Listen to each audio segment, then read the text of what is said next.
welcome back to my channel. It is another different video again. Today I'm not going to cook, I'm going to show you one of my favorite activity, that is growing flower.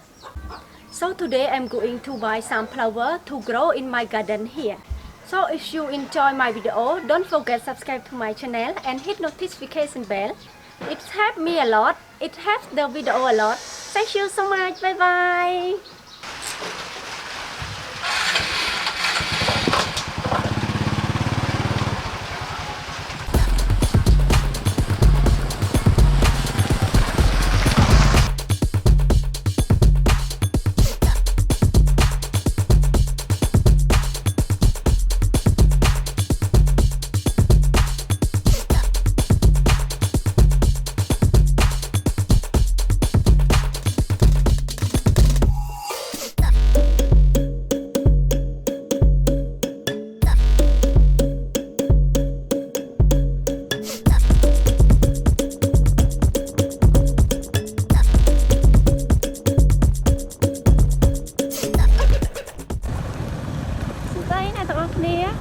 ពេលនេះ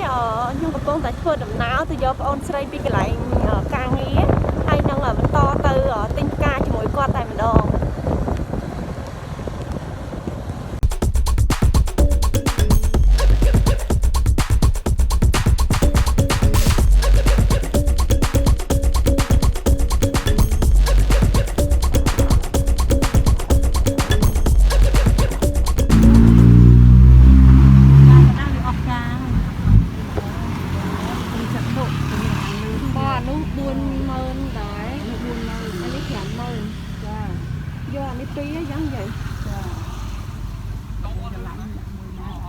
យកពីពណ៌ហ្នឹងមកយកអាមុខនេះយើងធំមិនទេវាមកពណ៌ហ្នឹងអូនតែដល់វារួចទៅទៅចេះវិញណារួចទៅយ៉ាងនៅនេះក្រហមដូចគ្នាដល់រួចទៅវារួចទៅយ៉ាងចង់ចេញពណ៌ស្វាយវិញចាពណ៌ដងគ្នាទៀតពណ៌យ៉ាងហ្នឹងហើយយ៉ាងហ៎មិនទៅក្រហមដូចគ្នាឥឡូវយកអានេះមួយអាមុខមួយណាយាយចាពីគុំហើយអានេះលក់មកយាយអាហ្នឹង6រៀលថ្លៃណាហើយយកគីមដាក់ផែងទៅស្អាតហើយហៅកង់3ណាបងតាបងជួយលើកចាញ់ណា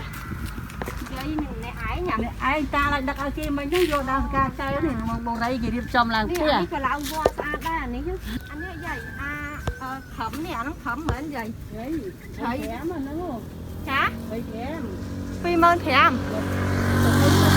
$25ចាអូថ្លៃហ្នឹងណាហ្នឹងគេអានេះគឺដល់ដើមគេវិញនេះអូនខ្ញុំបានមកគុំ1000ទេដល់ដើមវិញ10000ហ្នឹងអត់ទេមែនទេអាមែនអាហ្នឹងទេអូនហើយអាពួកនេះយ៉ាញ់លក់មិនចាពួកនេះអាហ្នឹង35000អានេះ210រៀលចាទាំងធោទាំងអីទាំងអស់ហ្នឹងចឹងហ្មងអត់មានអត់ធោយាយអីចង់មានតែចឹងទាំងអស់អូន10រៀលទៅលើណា10រៀលរបស់ថៃហ្នឹងណាមើលកញ្ញាញូ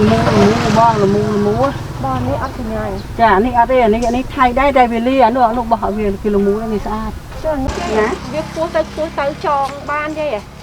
ការហ្នឹងការព្រិលចាការព្រិលវាអស់ហើយអូនរួយអស់ហើយហ្នឹងដល់ពេលយូរទៅវាខ្ពស់ទៅវាចាញ់ចឹងរហូតចាញ់រហូតកាលរហូតមានផ្លែមានអីទៀតដុះចាំមើលអត់ដឹងដែរយកហើយអាហ្នឹងលក់មិនចុះចាតែហ្នឹង50000ណាមកគុំ50000ហ្នឹងហើយតែអាហ្នឹងវារហូតហ្មងដល់ចូលឆ្នាំចិនវាផ្កាហើយវាថ្លៃប្រហែលគ្នាយាយអានេះចោះតិចយើងយក2គុំទៀតតម្លៃលក់ឥឡូវ10រៀលយាយណា20រៀល2គុំហ្នឹងនៅយកច្រើនទៀតហៅកង់3មកយាយនោះ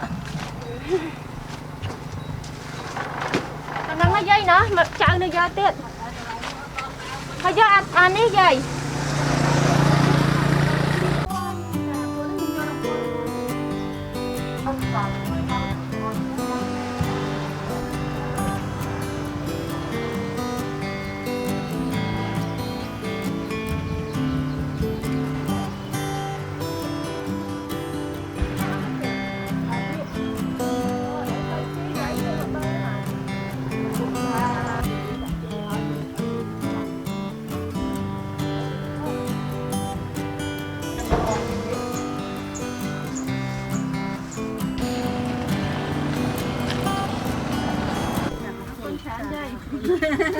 សុខសប្បាយអូនណាយាយសុខសប្បាយដូចគ្នាតាពង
ស្ដីអ្នកទាំងអស់គ្នាឥឡូវនេះខ្ញុំបានទិញផ្ការួចរាល់ហើយឥឡូវនេះផ្កាដែលមានខ្ញុំទិញបានមកដល់ចំការអញ្ចឹងមានផ្កាដូចជានេះគេហៅកតុយមាន់ចាកតុយមាន់អានេះគេហៅចំបៃណាចំបៃទឿចាហើយមានជាច្រើនទៀតផ្កាព្រិលចាផ្កាព្រិលហើយនៅផ្កានេះដូចជាដឹងផ្កាអីចាអានេះខ្ញុំត្រូវការតាំងនៅមុខរោងដែលខ្ញុំចិញ្ចោខ្លងទ្វារណាអញ្ចឹងចាំតាមដានទស្សនាខ្ញុំទាំងអស់គ្នាណាក្រៅពីផ្កាខ្ញុំបានទិញដូចជាផើងចានេះផើងជ្រុងនេះបាន4ដែរចាហើយយើងមានផើងដូចជាផើងជ័រចេះដើម្បីយើងតែងលម្អវាថែមចាហើយនេះផ្កាកន្លាបរបស់យើងតែដោយសារវាដីវាតិចពេកយើងយកមកដូរផើងហើយស្វាយខ្ញុំចាហើយបងប្អូននេះដើមស្វាយចានេះគេហៅស្វាយកែវល្មៀតកម្ពុជាកែវល្មៀតចាអញ្ចឹងនេះតំដាំប៉ាខ្ញុំតំដាំហើយ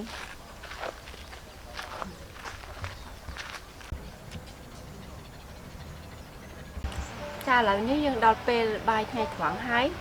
មកហូបអត់មានអីទេមានត្រីអាំងទឹកម្ជូរស្វាយនិងអុយឡុក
ចានៅពេលនេះនាងខ្ញុំបានរៀបចំផ្ការួចរាល់ហើយប៉ុន្តែនាងខ្ញុំរៀបបណ្ដោះអាសន្នសិនទេពីព្រោះខ្ញុំ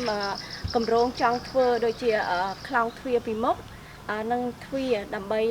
តែងលម្អផ្កាបន្ថែមទៀតអញ្ចឹងពេលដែលខ្ញុំធ្វើទ្វារហើយខ្ញុំនឹងតុបតែងលម្អផ្កាសាច់ថ្មីម្ដងទៀតហើយជាចុងក្រោយគឺសូមអរគុណអ្នកទាំងអស់គ្នាដែលបានតាមដានវីដេអូនាងខ្ញុំហើយកុំភ្លេចជួយចុច like subscribe ទាំងអស់គ្នាផងអរគុណបាយបាយ